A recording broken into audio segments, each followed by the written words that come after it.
নমস্কার বন্ধুরা, আপনাদেরকে আগেই জানিয়েছিলাম যে ক্রমশ স্মার্ট মিটার বসানো হবে বাড়িতে বাড়িতে। প্রথমে পরীক্ষামূলকভাবে কিছু কিছু ইন্ডাস্ট্রিতে বা বড় বড় শিল্প সংস্থাতে সেখানে লাগানো হবে, তারপর আস্তে আস্তে কিন্তু সেটা বাড়িতে বাড়িতেও লাগানো শুরু হবে।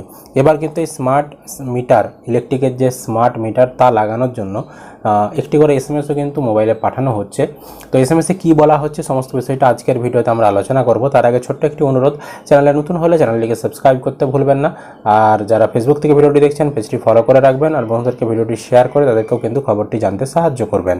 চলুন এসএমএসটি আগে আপনাদেরকে দেখিয়ে দিই। ঠিক এই ধরনের এসএমএস পাঠানো হচ্ছে, ডিয়ার কনজিউমার দিয়ে আপনার কনজিউমার আইডি নাম্বারটি এখানে দেওয়া রয়েছে। তারপর authorised person of WBSEDCL will visit your premise for smart meter installation survey between, এখানে একটা তারিখ দেওয়া রয়েছে যেই তারিখে সার্ভে করতে আসবে। তবে এই তারিখটা কিন্তু ভ্যারি করে। তো যাদের আগে এসএমএস এসেছে তাদের একটা তারিখ ছিল, বর্তমানে যাদের এসএমএস আসছে তাদের একটা নতুন তারিখ আছে। তাই এটা কিছুদিন আগের এসএমএস, মানে 8-এর মাসে এর তারিখটা ছিল সার্ভে করার।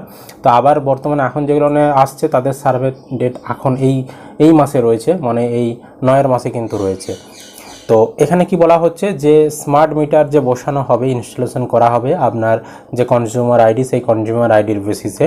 তো তার জন্য একটা সার্ভে করা হবে। সার্ভে করতে WBC যে বিদ্যুৎ সংস্থা রয়েছে WBSEDCL, তাদের একজন প্রতিনিধি আপনার স্থানে আসবে, এসে তারা কিন্তু ভেরিফিকেশন বা যাচাই বাছাই করে যাবে। তো এই যে সার্ভের কাজ, এগুলো কিন্তু প্রথমেই যে আপনাদের বাড়িতে লাগিয়ে দেবে স্মার্ট মিটার সেরকম কিন্তু নয়। যাদের বড় বড় কারখানা রয়েছে যেখানে, বা বড় বড় শিল্প সংস্থা রয়েছে, মানে কমার্শিয়ালভাবে ব্যবহার করা হয়, সেইখানে প্রথমে পরীক্ষামূলকভাবে লাগানো হবে স্মার্ট মিটার। তারপরে কিন্তু যদি সেখানে সফল হলে তারপরে কিন্তু বাড়িতে বাড়িতে স্মার্ট মিটার লাগানো হবে। এখন কিন্তু বাড়িতে বাড়িতে লাগানো হবে না, পরবর্তী সময়ে হয়তো বাড়িতে বাড়িতে লাগানো হতে পারে, তবে এখন বাড়িতে লাগানো হবে না। এখন কিন্তু এরকম বড় বড় শিল্প সংস্থা বা কারখানা, সেখানে কিন্তু লাগানোর কাজ চলছে এবং সার্ভের কাজও কিন্তু চলছে। তো স্মার্ট মিটার লাগালে কি হবে, আপনাদের যেমন ফোনে রিচার্জ করলে আপনারা কথা বলতে পারেন, এসএমএস পাঠাতে পারেন, তারপর নেট ব্যবহার করতে পারেন, সেরকম স্মার্ট মিটারে কি হবে, আপনি পয়সা ভরবেন, তারপরে আপনি বিদ্যুৎ ব্যবহার করতে পারবেন। পয়সা শেষ হয়ে গেল, আপনার বিদ্যুৎ বিচ্ছিন্ন হয়ে যাবে, মানে আর বাড়িতে বিদ্যুতের কোনো কিছু কাজ করবে না। আবার রিচার্জ করবেন, আবার কাজ হবে, এরকম জিনিসটা ঠিক কিন্তু হয়ে যাবে।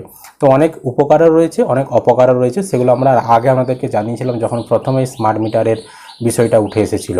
তো আপনারা স্মার্ট মিটার সমর্থন করেন কিনা অবশ্যই কিন্তু কমেন্ট করে জানিয়ে দেবেন। ইউটিউব থেকে দেখলে চ্যানেলটিকে সাবস্ক্রাইব করতে ভুলবেন না, আর যারা ফেসবুক থেকে ভিডিওটিকে দেখছেন অবশ্যই পেজটি ফলো করে রাখবেন।